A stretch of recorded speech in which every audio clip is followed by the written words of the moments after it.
Hello everyone, welcome to my channel. Today we're going to talk about anxiety. We're going to define it and also understand the types and symptoms of anxiety. Anyways, let's get into it. Have you ever felt anxious and wondered, why am I feeling like this when nothing is even happening? Well, you're not alone. I myself am part of that community. Anxiety is our body's natural response to stress or perceived danger.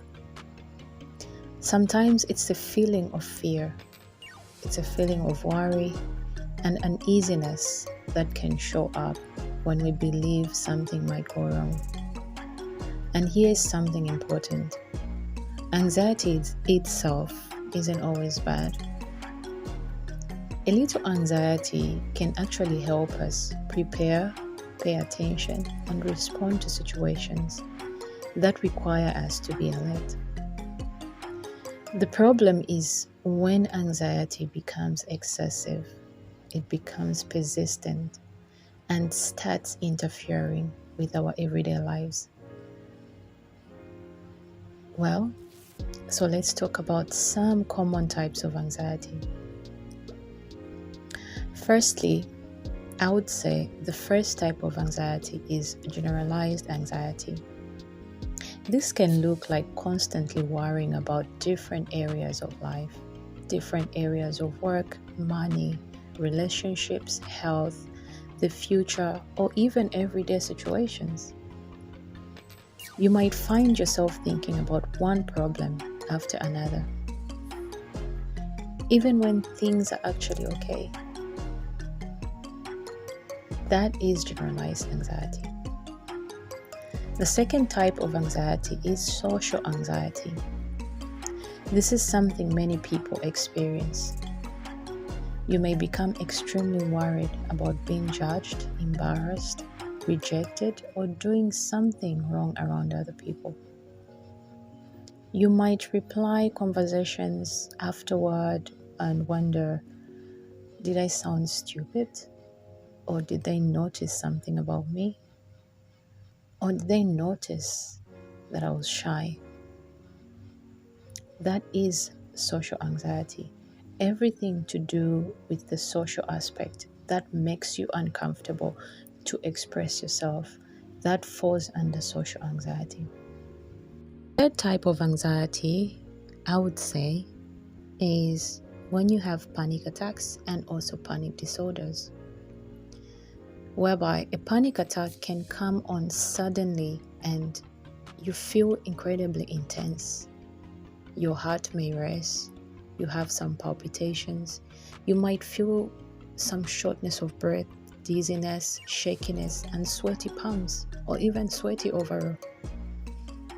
Like something terrible is happening. You're just in this state where you can't even control yourself.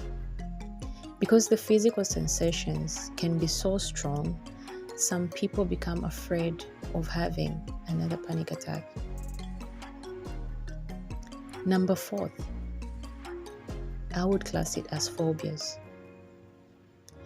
A phobia is an intense fear of a particular object or situation.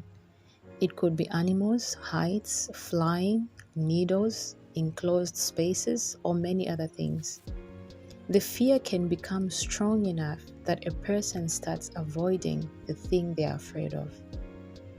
And another type we hear about is separation anxiety, where someone experiences excessive fear or distress about being separated from someone they feel strongly attached to. Well, those are the types. Now let's talk about symptoms. Anxiety doesn't only happen in your thoughts. It can affect your mind, your body, emotions, and also behaviors. You might experience racing thoughts, constant worrying, difficulty concentrating, irritability, or feeling like you can't switch off your brain. It's a constant spiral.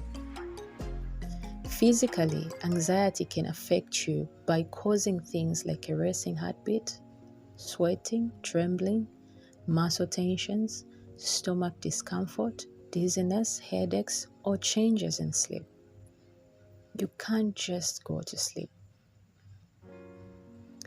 Well, for behavioral changes, you might start avoiding certain places, conversations, people, or situations because you are afraid of how you will feel. One thing I've learned is that anxiety can be very convincing. It can make a possibility feel like a certainty. Your mind might say, something is going to go wrong, or everyone is judging me. What if something happens? But having a thought doesn't mean that thought is a prediction of the future. It's not the reality. Sometimes the most helpful thing we can do is pause and ask, what am I actually experiencing right now? And what is my anxiety telling me right now? Those are two different things. Well, if you recognize yourself in some of these symptoms, please do not use this episode to diagnose yourself. Anxiety disorders can look different from person to person, and only a qualified personnel can be able to properly assess and know what's going on. What I would like for you to take from this is simple. You are not weak because you experience anxiety. Your nervous system is responding to something it perceives as threatening, even when there isn't an immediate danger. And understanding your anxiety can be the beginning of learning how to respond to it differently. This is Healing Her Voice. I'm learning too. I'm sharing what I'm discovering, and we are taking this one step at a time. Together, you are not alone. Thank you so much.